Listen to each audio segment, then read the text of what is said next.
కృష్ణా జిల్లా బాపులపాడు రైతులతో ముఖాముఖిలో పాల్గొన్నారు వైఎస్ జగన్. లైవ్ చూద్దాం. కాలువ కిందనే పైపున చెప్తారు, పట్టుసీమ నీళ్లు మరి ఎక్కడికి పోయినాయో ఎవరికి అర్థం కావడం లేదు.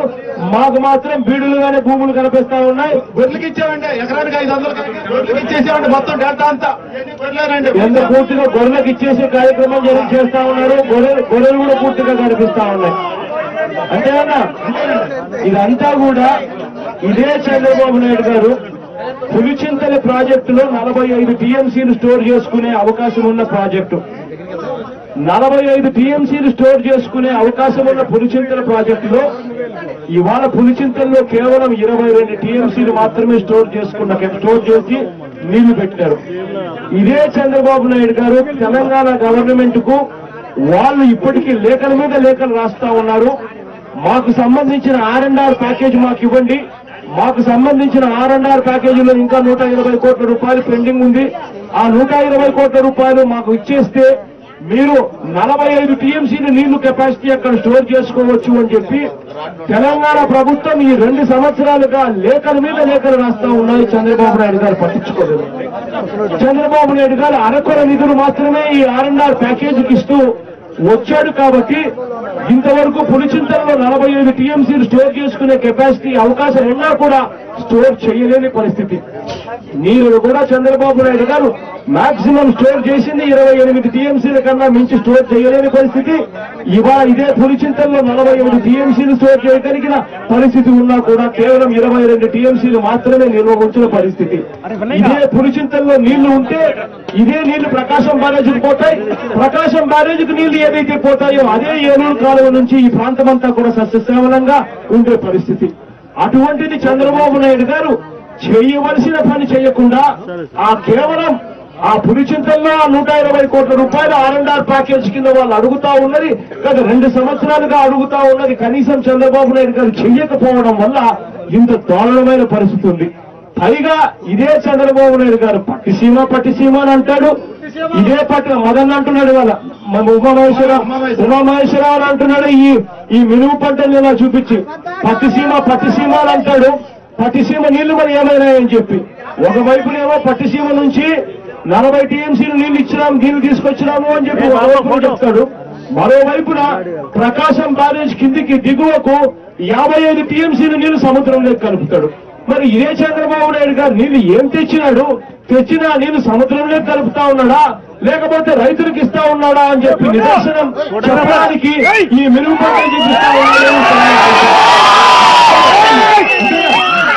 మరి ఒకవైపునేమో ఈ మాటలు మాట్లాడుతా ఉన్నాడు, మరోవైపున చూస్తే ఇదే చంద్రబాబు నాయుడు గారు చేయవలసిన పని చేయకపోవడం వల్ల గత 2 సంవత్సరాలుగా రైతులు బ్రతకలేక వరి వేసుకోలేక మినుము వేస్తా ఉన్న పరిస్థితి. ఈ సంవత్సరం మినుము వేస్తే 3 సార్లు మినుము వేస్తే 3 సార్లు మినుముకు వైరస్ వచ్చిన పరిస్థితి. మామూలుగా ఈ వైరస్ అన్నది మెట్ట ప్రాంతంలో ఉన్న మినుముకు మాత్రమే వైరస్ వస్తుంది. డెల్టా ప్రాంతంలో ఇంతవరకు మినుముకు వైరస్ ఎప్పుడు కూడా రాలేదు. కానీ ఇవాళ డెల్టా ప్రాంతంలో కూడా నీళ్లు లేని పరిస్థితుల వల్ల ఇక్కడ కూడా మినుముకు వైరస్ వచ్చి అగసాట్లు పడతా ఉన్న పరిస్థితులు కనిపిస్తా ఉన్నాయి. మీరే చెప్పండి, మన మినుము కాస్తో కూస్తో వేసుకుని వస్తున్న పరిస్థితుల్లో ఆ మినుముకు కనీసం సర్వేలు చేయడానికన్నా కనీసం అధికారులు వచ్చి సర్వేలన్నా చేస్తారా? అంటే చూసేవాళ్ళు లేరండి. అది దానికి ఏం చెప్పవచ్చు చెప్తా కూడా చూసేవాళ్ళు ఎవరు లేరు. చచ్చిపోయింది మినుము అని చెప్పి చెప్తా ఉన్నా కూడా చూసే పరిస్థితి కూడా లేదు. సర్వేలు కదా దేవుడు ఎరుగు, సర్వేలు లేవు, ఇన్పుట్ సబ్సిడీలు లేవు. అంతేనా? ఈ 2 సంవత్సరాల నుంచి సర్వేలు లేవు, ఇన్పుట్ సబ్సిడీలు లేవు. ఇన్సూరెన్స్ ఈ సంవత్సరం కొంతమంది ఇన్సూరెన్స్ కడితే అయిపోయి కొంతమందికి రైతుల్లో 100 మంది ఉంటే ఒక 2-3 రాసి కట్టుకోవాలి రాయలేదండి. 2-3 రైతుల్లో 100 మంది ఉంటే 2-3 మాత్రమే ఇన్సూరెన్స్ రాస్తా ఉన్నారు. అది కూడా అందరికీ రాయడం లేదు ఇన్సూరెన్స్ కూడా. ఇది పరిస్థితి. అంతేనా?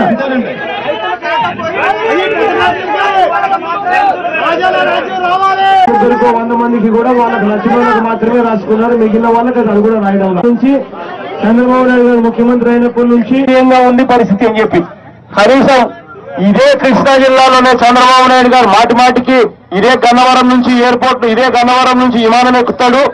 ఇదే గన్నవరంలో పరిస్థితులు ఎలా ఉన్నాయి అని చెప్పి చంద్రబాబు నాయుడు గారికి అర్థం కావడం లేదు.